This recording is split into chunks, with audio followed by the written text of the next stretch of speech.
Vamos continuar falando sobre análise combinatória aqui na nossa série Matemática Sem Fórmulas e em continuação ao episódio passado, hoje a gente vai falar sobre arranjo e combinação.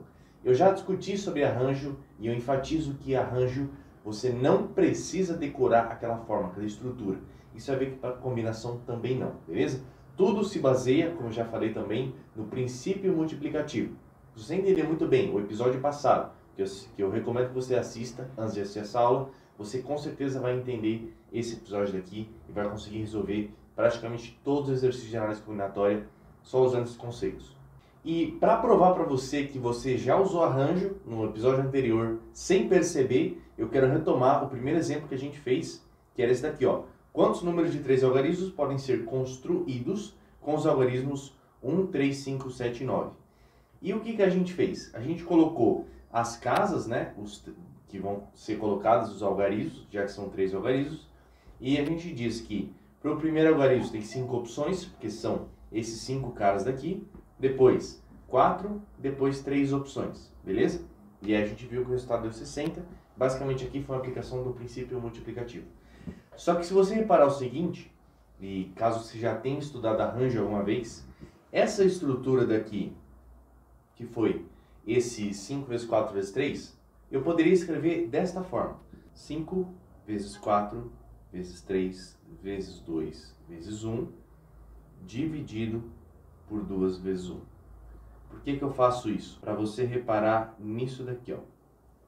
Se eu tivesse cancelado esse 2 vezes 1 em cima e embaixo, o que ia sobrar era exatamente o 5 vezes 4 vezes 3, que era esse resultado. Mas qual que é a vantagem de eu escrever dessa forma? É para que você veja exatamente isso daqui.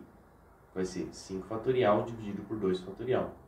Isso é o que comumente é chamado de arranjo de 5 elementos tomados 3 a 3.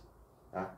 Então, no fundo, essa conta que a gente fez foi um arranjo. Ou seja, eu peguei objetos, distribuí eles em locais diferentes. Então, eu tinha uma quantidade X de objetos, no caso 5, e eu distribuí em 3 lugares. Tá? Sendo que desses 3 lugares, a ordem que você vai dispor eles é relevante para a gente formar um número. Então, isso é um arranjo, no fundo.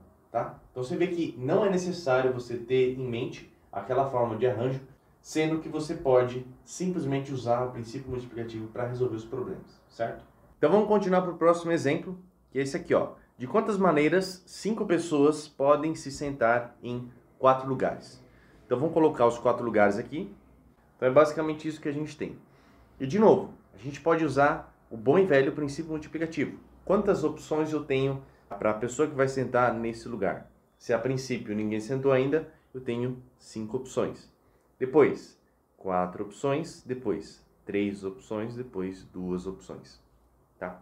Como eu já falei, isso daqui seria equivalente a escrever 5 vezes 4, 3, 2, 1, dividido, no caso, 1, tá? Que seria 1 fatorial, né? Que é a mesma coisa que 5 fatorial sobre 1 fatorial, que é um arranjo de 5 tomados 4 a 4. Então, colocando 5 pessoas em 4 lugares é um arranjo. E, de novo, só estou te mostrando isso aqui para você fazer a conexão caso você já tenha estudado arranjo alguma vez. Mas é suficiente o princípio multiplicativo, e eu vou enfatizar isso muito nessa aula. Beleza? Então, super tranquilo de resolver esse problema. Agora vamos para uma outra natureza de problemas. Quantas duplas de pessoas podem ser formadas entre 5 pessoas? Então, o que eu quero dizer com esse exercício? Eu tenho 5 pessoas disponíveis e eu quero formar duplas com essas pessoas, tá? Eu quero saber quantas duplas podem ser formadas, quantas duplas distintas. Então, vamos pensar o seguinte. Se eu quero formar uma dupla, eu preciso pegar uma pessoa e outra pessoa. A gente pode supor que são lugares, a gente vai colocá-las sentadas para formar uma dupla. E aí, ver de quantas maneiras eu consigo escolher essa primeira pessoa e essa outra pessoa. E seguindo a ideia que eu já expliquei, eu teria 5 opções para a primeira pessoa e 4 opções para a segunda pessoa. Tudo bem? Até aí, beleza. Só que surge um problema aqui. Qual que é o problema? Se eu quero formar a dupla, tanto faz eu ter a dupla com a pessoa A e a pessoa B, ou com a pessoa B e a pessoa A. Você concorda que é a mesma dupla, né? Então, Para a gente não ter essa contabilização de duplas iguais, né, mais de uma vez, a gente vai precisar pegar metade desse resultado. Por quê? Porque a cada escolha de pessoas que eu faço, no caso a pessoa A e B, eu também estou contando a escolha B e A. Então, para cada duas pessoas que eu selecionei, eu acabo contando duas vezes a mesma dupla. Por isso que eu tenho que dividir por 2, tá? E o que está acontecendo aqui que eu falei para vocês prestarem atenção no ano passado? Lembra que quando a gente tinha uma permutação com repetição, no caso, se eu quisesse permutar as letras dessa palavra, como é que seria? Seria uma permutação de 4 letras, 4 elementos, e aí, pelo fato de eu ter esses 2 Bs repetidos, eu dividia por 2 fatorial. Por quê? Porque eu teria os casos que eu tenho o B1 e o B2, por exemplo, e o B2 e o B1, né, que eles trocam de lugar, sendo que na leitura da palavra é a mesma coisa, tanto faz a posição que os Bs trocam entre si. Então, tirar essas contagens a mais que a gente tem em análise combinatória é o equivalente a dividir pela permutação desses elementos, né? Então, o que era 2 vai se transformar em 1. E é exatamente isso que vai acontecer nesse exemplo daqui, tá? Então, isso daqui vai ser 5 vezes 4 dividido por 2, ou 2 fatorial. E aí sim, a resposta é 10. Tá? Então, eu tenho 10 duplas diferentes que eu posso formar com essas 5 pessoas. Tudo bem? Então, todas essas possibilidades estão aí, tirando esse caso. E agora eu quero que você veja que o que a gente fez não é exatamente o arranjo, porque apareceu essa divisão aí. Então, vamos entender o que a gente fez. O que a gente fez foi o seguinte, eu tenho 5 vezes 4 vezes 3 vezes 2 vezes 1, dividido pelo 2 fatorial que surgiu da nossa ideia, e esse 3 vezes 2 vezes 1 que não tinha antes. Beleza? E aí vai surgir aqui 5 fatorial, 2 fatorial, 3 fatorial. E isso aqui é exatamente uma combinação de 5 elementos tomados 2 a 2 ou 3 a 3. Então, aqui é exatamente o surgimento da combinação. E se você parar para pensar e analisar só isso daqui é um arranjo de 5 elementos tomados 2 a 2, certo? E aí, quando eu divido por esse carinha daqui, que foi o 2 fatorial, para tirar justamente essa contagem de duplas iguais, a gente chega na combinação. Então, a relação entre a combinação e o arranjo é exatamente essa. Quando eu pego o arranjo e divido pela permutação dos elementos, eu chego na combinação. Então, a combinação que ela faz, no fundo, é exatamente isso. Mas, vocês viram, e eu acho que ficou bastante claro, que eu resolvi o exercício exatamente aqui. Não pensei em arranjo, não pensei em combinação. Eu simplesmente usei o princípio multiplicativo e me atentei no fato de que essa configuração não posso ter repetição de duplas. A ordem que eu escolhi as pessoas não é relevante. Então, daí que vem essa ideia de dividir, e é exatamente o que a combinação faz, que está de forma compacta naquela fórmula, tá? Mas, como eu já falei para vocês, ela não é necessária. Vou fazer mais um exemplo para ficar fixa essa ideia, já um pouco diferente. Ó. Considere 7 pontos distintos e não colineares 3 a 3. Já vou explicar o que é isso. Quantos segmentos de reta podem ser formados com esses pontos? Então, não serem colineares 3 a 3, eu até desenhei esses pontos aqui, quer dizer que se eu escolher quaisquer 3 pontos, eu não consigo formar uma reta contendo esses 3 pontos. Tá? É isso que eu quero dizer, porque se fosse o caso ia atrapalhar um pouco a resolução. Então, não existe aqui na figura 3 pontos que estão alinhados, tá? Basicamente é isso. E eu quero formar segmentos de reta. Então, o que seria um segmento de reta? Eu pego um ponto, conecto até outro. Esse é um segmento. Outro segmento. Esse aqui, ó. Posso formar esse. Ou esse. Então, enfim, eu quero ver todos os segmentos possíveis que eu consigo formar tendo esses 7 pontos. E aí você pensa, para eu ter um segmento, eu preciso escolher 2 pontos. E tanto faz, vamos supor que esse aqui seja o ponto A e o ponto B. Tanto faz se eu escolher o ponto AB ou o ponto BA. É o mesmo segmento. Então, mais uma vez, a gente recai naquele problema do exercício anterior, do exemplo anterior. Que a ordem que os pontos são escolhidos não é importante. Então, você primeiro pensa, quantas opções eu tenho para escolher o primeiro ponto? 7. Quantas opções eu tenho para escolher o segundo ponto? 6, porque eu já escolhi um. E agora, como eu falei para vocês, como a ordem dos pontos não é importante, eu divido por 2, no caso, 2 fatorial. Beleza? E aí, a resposta disso vai ser 7 vezes 3, que é 21. Então, tenho 21 segmentos de reta, tá? E isso aqui é exatamente uma combinação de 7 elementos tomados 2 a 2. Isso aqui são os segmentos. Vamos pegar um exemplo agora de triângulos. Então, quantos triângulos a gente forma com esses 7 pontos?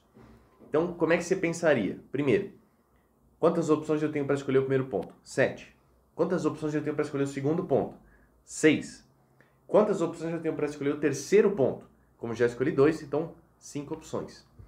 E aí, como eu falei, tanto faz agora se eu escolhi o ponto ABC, nessa ordem, ou o ponto BAC, ou ACB, e assim por diante. Então, eu tenho que considerar todas essas permutações, desses 3 pontos, e pensar que isso é um único triângulo, tá? Porque são os mesmos 3 pontos, não importa a ordem que eu escolhi. E como eu falei para vocês, para a gente desconsiderar essas trocas das letras, a gente vai dividir pela permutação dos elementos. Como são 3 elementos, a gente vai dividir isso por 3 fatorial. Então, no fundo, o que a gente está fazendo aqui também é uma combinação. E aí, a resposta daqui vai ser 35. Beleza?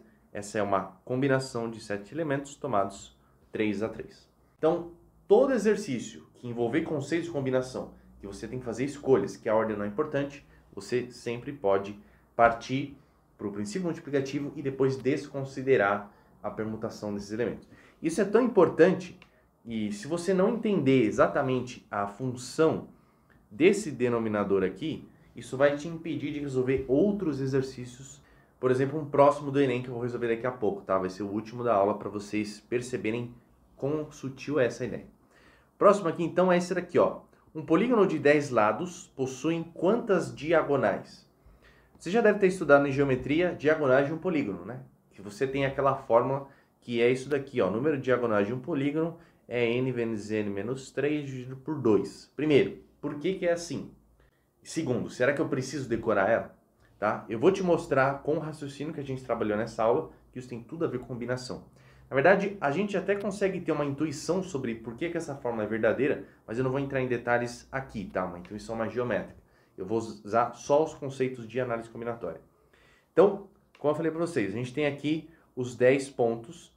Eu não vou desenhar todos, mas imagine que você tem 10 pontos para escolher. E você quer escolher 2 pontos para formar uma diagonal. Então, é importante se atentar a isso. Caso a gente tivesse, por exemplo, um hexágono, num hexágono eu tenho os pontos para escolher, certo? E uma diagonal, ela também é um segmento que eu pego aqui e vou conectando os vértices, tá? Isso seria a diagonal do polígono. Então, no caso de um polígono de 10 lados, que também são 10 vértices, eu teria, a princípio, 10 opções para escolher um primeiro ponto, certo? E 9 opções para o segundo, já que eu tenho que formar um segmento, que é basicamente o que a gente fez no exemplo anterior. E aí, eu divido isso por 2, tá? Aqui eu vou ter a quantidade de segmentos que eu formo com os vértices do polígono. Só que tem uma coisa, como eu quero diagonal, quando eu faço essa conta, eu estou considerando as arestas. O que eu quero dizer com isso? Pensando nesse hexágono aqui, quando eu faço a conta, eu estou contando esse segmento aqui também, que é uma aresta do polígono. Então, eu não quero contar as arestas. E quantas arestas ou lados tem um polígono de 10 lados? A resposta é óbvia, é 10. Então, eu vou precisar tirar 10 dessa conta que eu vou fazer. E aí sim eu vou ter o número de diagonais. Então, vamos ver. Ó. As diagonais vão ser... Essa conta daqui vai dar 45 menos 10, certo? Isso aqui vai dar 35 diagonais. Então, um polígono de 10 lados vai ter 35 diagonais. E você vê que naquela fórmula que você talvez já saiba, ela também funciona, né? É 10 vezes 10 menos 3, que é 7, dividido por 2, a resposta é 35. Né? Aquele n vezes n menos 3 lá que eu mostrei no começo do exercício. É óbvio que ela funciona porque é daí que vem a ideia. Então, sempre que você for calcular o número de diagonais de um polígono, o que você tem que fazer, sem precisar da fórmula, tá? Mas só te mostrando de uma maneira geral. Você vai fazer a combinação de n elementos, n vértices tomados 2 a 2, certo? Que você vai calcular todos os segmentos possíveis de serem criados com os pontos e tirar o número de arestas, que é n também. E aí, se você manipular isso daqui, você vai chegar naquela fórmula que eu mostrei para vocês, que eu usei agora há pouco também, tá? De novo, ela não é necessária. Você viu aqui como foi simples resolver esse problema, mesmo com valores numéricos direto. Beleza, e agora finalmente o último exemplo para você ver o quão é importante entender a função desse denominador aqui, que é um exercício do Enem, tá? Um Enem recente. Vou ler aqui, ó. Durante suas férias, 8 amigos, dos quais 2 são canhotos, decidiram realizar um torneio de vôlei de praia. Eles precisam formar 4 duplas, então vamos destacar esse fato aqui, 4 duplas para a realização do torneio. Nenhuma dupla pode ser formada por 2 canhotos. Então, essa informação é importante, ó. Nenhuma dupla pode ser formada por 2 canhotos, tá? De quantas maneiras diferentes podem ser formadas essas 4 duplas? Então, vamos lá. Esse é um exercício mais completo, que vai envolver o que a gente aprendeu, e um ponto a mais também que é importante falar, que é esse caso que eu marquei de azul, né? A gente vai precisar excluir essas duplas que tem os 2 canhotos. Mas beleza, então a gente tem 8 pessoas e só 2 são canhotos. Então vamos pensar nas duplas, tá? São 4 duplas. Então deixa eu colocar aqui esses blocos que seriam as duplas. Então, cada bloco eu vou formar uma dupla. Nessa primeira dupla, quantas opções eu tenho para formar? Eu vou ter que pegar das 8 pessoas, então 8 pessoas na primeira opção, né? Vezes 7, certo? E como é uma dupla, tanto faz se é o João e Maria ou Maria e João. Então eu divido isso por 2, tá? Ou 2 fatorial que eu falei para vocês. Depois, então eu já escolhi 2 pessoas, agora sobraram 6 pessoas. Vou formar a segunda dupla. A segunda dupla vai ser 6 vezes 5, dividido por 2. Próximo, 4 vezes 3, dividido por 2. Depois, 2 vezes 1, dividido por 2. Beleza? Tá. Isso daqui tá me dando como resposta todas as duplas possíveis, tá? Lembrando que isso aqui vai ser uma multiplicação. Então, se fizer conta, isso aqui vai dar 2.520. Então, teoricamente, eu tenho 2.520 maneiras de criar esse torneio, essas configurações, né, com essas 8 pessoas. Mas é que tem um problema. Eu quero que você perceba o seguinte, tá? Muita atenção a esse ponto. Aqui eu poderia ter a dupla AB, aqui a dupla CD, EF, GH. Vamos supor que essa fosse uma configuração. Se eu tivesse uma outra configuração que fossem as duplas CD, AB, EF, GH. Você concorda que essa configuração de torneio é exatamente a mesma configuração de torneio? A única coisa que mudou aqui é o local, entre aspas, dessas duas duplas. Só que em nenhum lugar do texto está descrito que a ordem que as duplas forem formadas vai fazer diferença. Então, as duas configurações que a gente está considerando aqui representam o mesmo torneio, né? Não faz nenhuma diferença. E aí que está aquele problema que eu falei para vocês. Além de eu ter feito essa conta do total de duplas, eu vou precisar tirar essas repetições.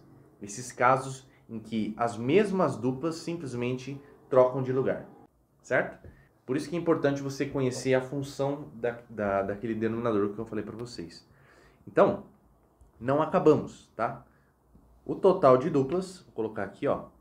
O total de duplas vai ser esses 2.520 e a gente vai dividir por 4 fatorial.